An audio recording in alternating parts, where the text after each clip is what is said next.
I'm Doug Boynton, and this is WHRO's Weekly Edition, highlighting the week's news and stories happening across the area. We've got the latest news for you as we march through May. WHRO military reporter Steve Walsh made an appearance on All Things Considered this week to discuss the Gaza Pier project's fallout after it resulted in the death of a U.S. soldier. The Nansemond Indian Tribe hosted Virginia Beach's first Pow Wow in more than 10 years, inviting tribes from all across the country. Our fathers, our grandfathers, they never spoke about being nannycoat. They would, whatever they were perceived at is what they would be. And Northern Virginia Congressman Gerry Connolly died this week after a long battle with cancer. We'll get into these stories and more, but first, this news update from NPR.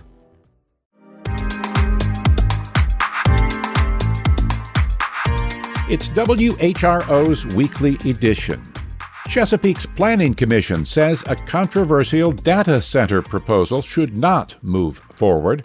WHRO's Ryan Murphy explains the commission's decision.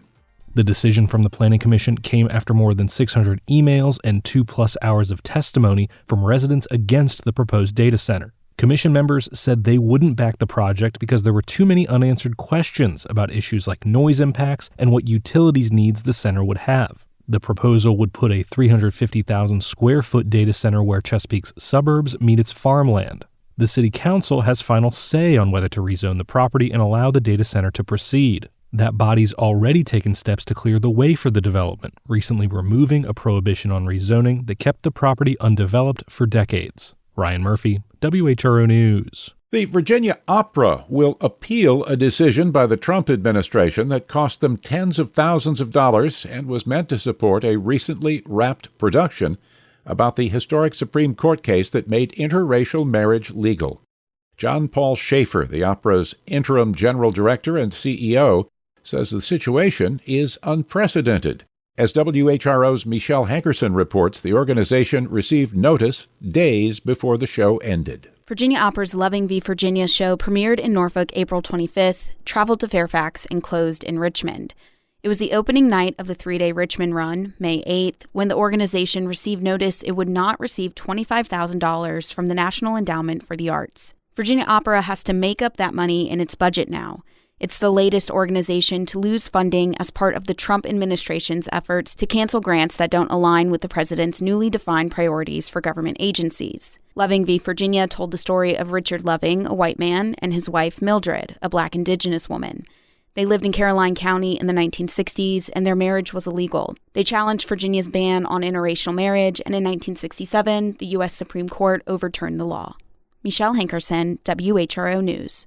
Fort Eustis could lose a major command as part of an Army shakeup. WHRO military reporter Steve Walsh says it's unclear how many local soldiers will be affected, or even if they will be affected. Army Training and Doctrine Command has been around since the 1970s. The headquarters has been at Fort Eustis since 2011. Army Chief of Staff Randy George recently told Congress that the headquarters will be combined with Army Futures Command in Austin, Texas. Right now we have all these different functions that are trying to do similar things in two commands, and we need to combine those together. The change is part of a Defense Department plan to consolidate commands throughout the services. The Army has not given a timeline for when the new Transformation and Training Command will be up and running in Texas. The Army has not said how many soldiers will leave Fort Eustis. Steve Walsh, WHRO News.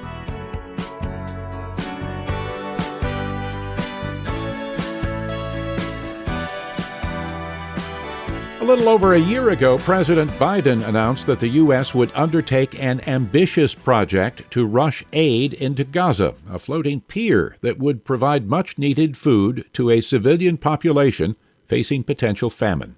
But that project was largely unsuccessful, and a U.S. service member died as a result of the undertaking. WHRO military reporter Steve Walsh appeared on NPR's All Things Considered this week to discuss the details surrounding the death. So, Steve, I recall that there were really problems from the start with this pier project, so could you just remind us how it came about? So the idea was to find alternative ways to get food and other aid into Gaza after the Israeli government dramatically slowed down the amount of aid that was getting into the region through land crossings. Prior to this, the U.S. was dropping food aid by plane with limited success. Army boats set sail from Virginia in March to build a mobile pier system. There was debate within the Pentagon and with USAID about whether this whole thing would work, providing up to 150 truckloads a day of aid. In the end, it only provided a fraction of that. Let's turn to the accident now. I understand that you were able to get a copy of the Army's report about it. What did it find? Well, it happened inside the massive cargo ship USNS Bonavides. The report describes a forklift driver as racing down a ramp when it struck Sergeant Quandarius Stanley. This happened overnight. The mission requirements kept changing. Just after midnight, the soldiers were ordered to load another 66 pallets into trucks by 6 a.m., which is a tremendous amount. The report says the forklift driver was going more than double the recommended speed when the forklift struck Stanley. The driver says they just didn't see him. They could only make out the top of his head, but it was too late. Okay. Now, a number of humanitarian organizations criticized the Pier project, basically saying it was a distraction from more serious efforts to open land crossings into Gaza. What does the report have to say about the project's effectiveness?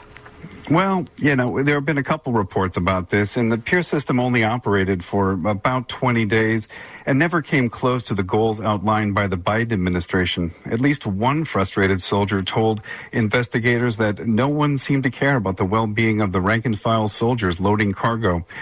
The report also describes soldiers working 10-plus hours a day in an all-out effort to get as much humanitarian aid out the door and into Gaza as possible, despite the constant challenges. Steve, take stock of the project if you can. I know that you talked to the mother of the soldier that was killed. How does she feel about the project? Well, yeah, that's right. I spoke with Sergeant Stanley's mother, Anna Stanley.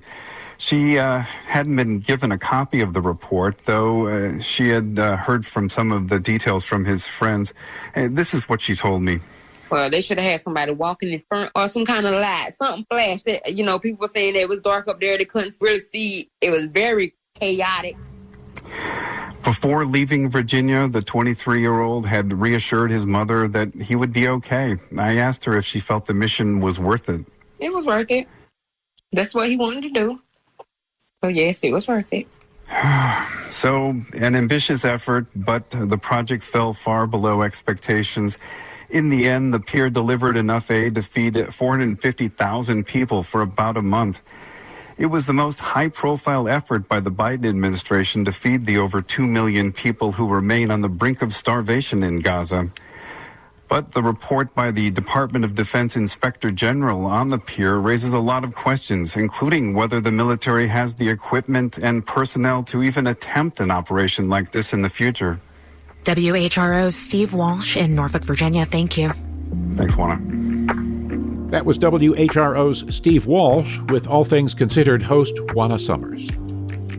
Still ahead on Weekly Edition, Lynnhaven River Now has launched a program to remove abandoned boats from Hampton Roads waterways. But first, next month, Hampton's City Council will consider an ordinance prohibiting people from camping, lying down, or sleeping on public property.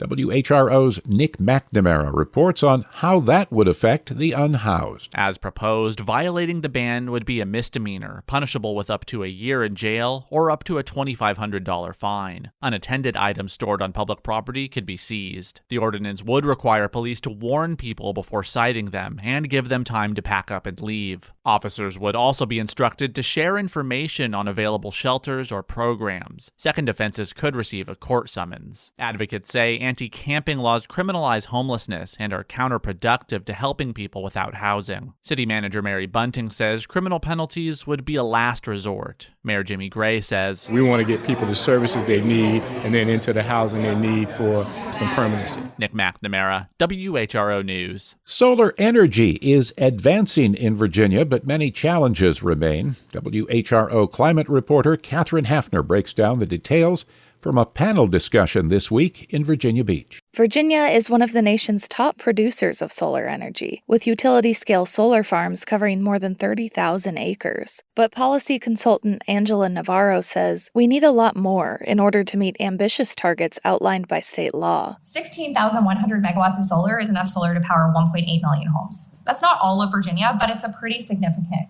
swath. Jay Ford with the Chesapeake Bay Foundation says one barrier is getting local officials on board, especially in smaller rural areas. There's been a lot of misinformation.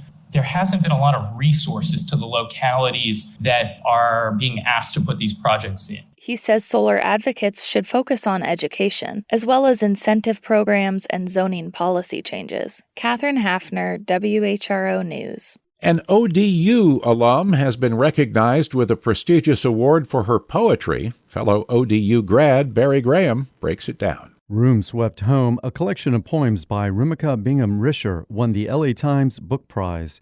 Bingham-Risher is a 2001 ODU grad and is the university's Director of Quality Enhancement Plan Initiatives. The book tells the stories of two women, her paternal great-great-great-grandmother, who was enslaved, and her maternal grandmother, who suffered from postpartum depression. Barry Graham, WHRO News.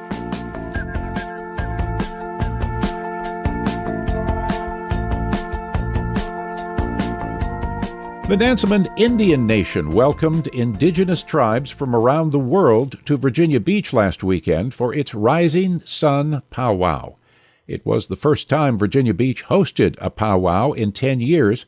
Here are some scenes from the event gathered by Zach D. Roberts for WHRO.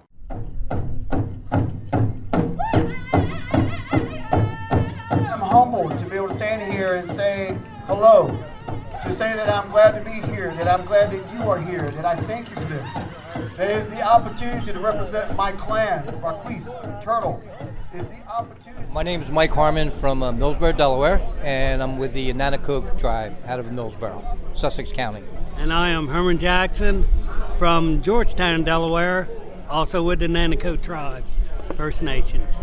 Herman and I both dance Southern Straight, and we're traditional, what they call straight dancing, and it originated out in Oklahoma. So it's a gentleman's dance, and it's a very proud dance, and it's basically for elders. We're up in age. I'm 71 and he's 72. I just put it out there. In this part of the area, we're pretty much the only Southern Straight dancers here today.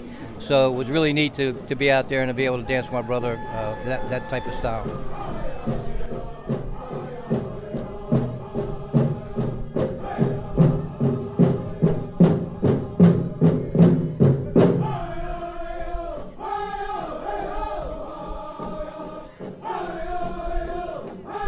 You're getting the hang of it, folks. You're getting the hang of it. Looking good.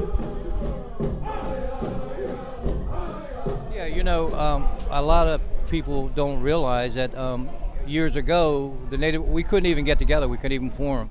Our government was scared that it would unite all the tribes, so they banned our religion.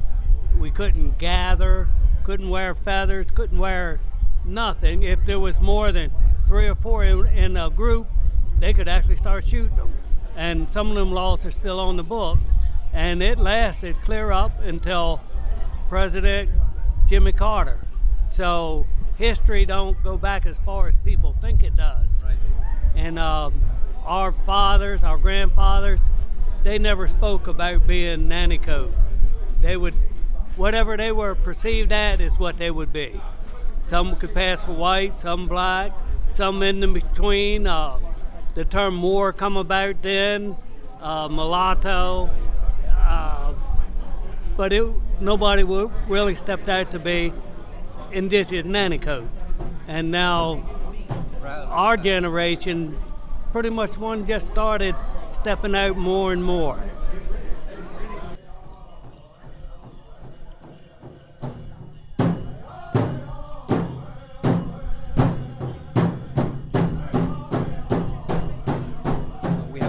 Members that become members once they find out that they can get connected, or that they are connected to our tribal members. We hold one of the largest powwows on the East Coast. It's held always the first weekend after Labor Day in September. and we attract between 14 and 15,000 people there for a 2-day event. It's outside of Rehoboth Beach. It's close to the tourism area, and we attract maybe 30, 40 different tribes, and they come from all over.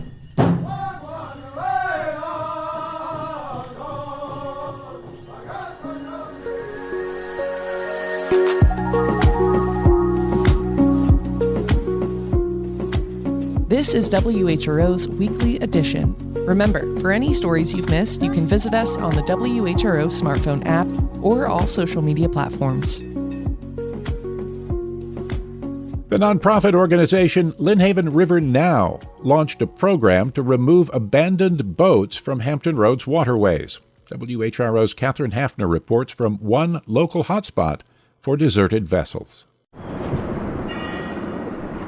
Restoration Coordinator Vincent Bowers is standing at the Willoughby boat ramp in Norfolk. He scans the water and points out several sunken boats the nonprofit will soon pull up. Some of them washed up on the beach, some of them right in the middle of the bay, and some of them over along the Navy shoreline in the way of flight ops. These boats can block navigation, harm the environment, and cause headaches for marinas. Willoughby Marina manager Lanika Jackson says when owners can't afford to maintain their vessels, they often leave them behind. If any of them do go down, then we have to raise them and try to get rid of them, and that is very expensive. The new initiative will remove 20 boats here in Willoughby and up to 100 throughout the region over the next year. Catherine Hafner, WHRO News. Naval Station Norfolk is set to be the East Coast home for the Navy's new drone squadrons. WHRO military reporter Steve Walsh provided the details. The MQ-25 will be the first carrier-based drone.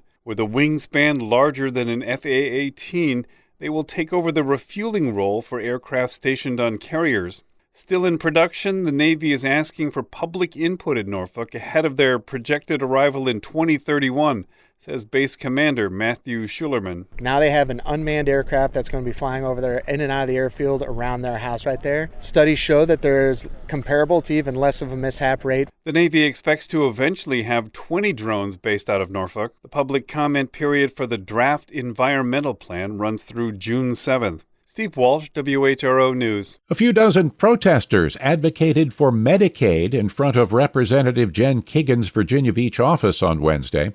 WHRO's Sienna Morales explains the protesters' frustrations. Protesters and groups such as Affordable Virginia and Planned Parenthood gathered in the rain ahead of a House vote expected this week on a budget reconciliation bill. Kiggins sent a letter to Republican leaders in April defending Medicaid. Amanda Pittman, communications director for Affordable Virginia, says the protesters want Kiggins to vote against the cuts. It needs to be action. We'll see if she actually stands with her constituents or not once it's up for a vote. If cuts in the bill stand, nearly 400,000 Virginians could lose access to Medicaid. Pittman says many clinics rely on Medicaid funding to provide services to everyone, regardless of insurance coverage. Sienna Morales, WHRO News. Northern Virginia Democratic Congressman Gerry Connolly died early Wednesday after a long battle with cancer. WHRO's Barry Graham has more. Connolly was first elected to Congress in 2008 after serving on the Fairfax County Board of Supervisors the last 5 years as chairman. He was known as a fierce defender of federal workers. His family also cited his environmental work. 3rd District Congressman Bobby Scott says Connolly was a true public servant who loved America. He's the 3rd Democratic congressman to die in office this year. Republicans will have an 8-vote majority in the House. Governor Glenn Youngkin will need to call a special election to fill the remaining year and a half of Connolly's term. Barry Graham, WHRO News. The Mid-Atlantic office of the Environmental Protection Agency is slashing staff and funding like elsewhere across the federal government. Adam Ortiz previously led the office, which oversees Virginia under the Biden administration. He spoke with WHRO's climate reporter Catherine Hafner about the potential impact of ongoing cuts. Tell me about your former role with the EPA and what you did there. Sure. I'm the former regional administrator for the Mid-Atlantic region at EPA and oversaw the execution of federal laws and grants and cleanup projects.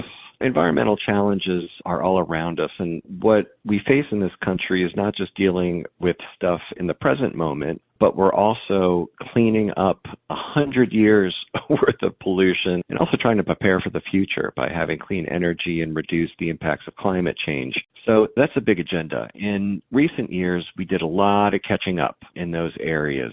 But the recent actions by the Trump administration have hobbled or hindered or prevented that progress from moving forward. What do you see or hear currently happening at the Mid-Atlantic office that concerns you? We really accelerated our cleanups of Superfund and brownfield sites. In coastal Virginia, there's hundreds and hundreds of them. They're very expensive and very complicated. Many of those projects have been placed on hold, and also a lot of the staff have been prevented from engaging with the public in the way that we used to. So basic questions about public health are being hampered. Recent actions have laid off the staff that were working on those projects, and then further cuts are being made into the funding of those projects themselves. And often that funding is passed on from the EPA to local communities like Portsmouth, Norfolk, to do the cleanups themselves, and that is coming to a standstill as well. Are there some specific projects in Hampton Roads that you're worried about? Because of the military history and the naval history, there's a lot of chemicals,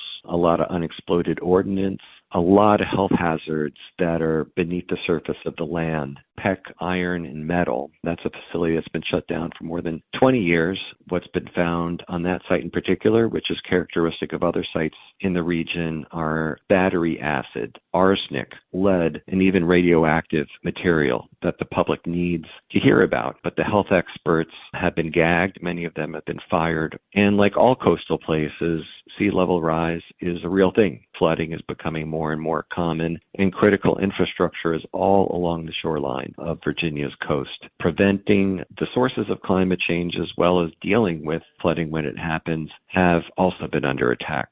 These are really big impacts that we're beginning to feel, but as time goes on and there's not experts, staff, or the funding to fix problems, it's going to become more and more of a problem for everyday people. You focused a lot on environmental justice, including a task force that was just getting off the ground in Norfolk. What's happening with that now? Well, environmental justice was a priority because it needs to be. It's central to the mission of EPA to protect public health and the environment. And some of these communities, especially around Portsmouth, Norfolk area, communities that are overwhelmed with pollution, where health outcomes are very poor, some of the worst in the country. We spent a lot of time to help reduce risks, to help clean things up and get grant money into local governments and non-governmental organizations to do cleanups and solve those problems. The whole premise was that we have to engage and work closely because there's an awful lot of pollution, complex series of sources that have real impacts on the health of people, and especially our youngest and our oldest.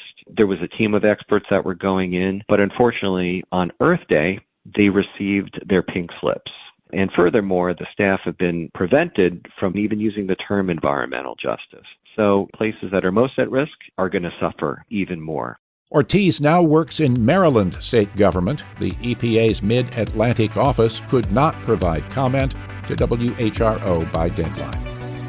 You've been listening to WHRO's Weekly Edition. We had help today from WHRO's Ryan Murphy, Steve Walsh, Michelle Hankerson, Sienna Morales, Nick McNamara, Zach D. Roberts, Barry Graham, and Catherine Hafner.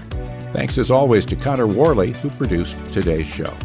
A reminder, you can always catch full episodes on the Weekly Edition podcast feed, and you can get your news updates at WHRO.org, the WHRO smartphone app, or the WHRO Reports podcast feed. For all of us at WHRO and WHRV, I'm Doug Boynton. Stay safe. Be well.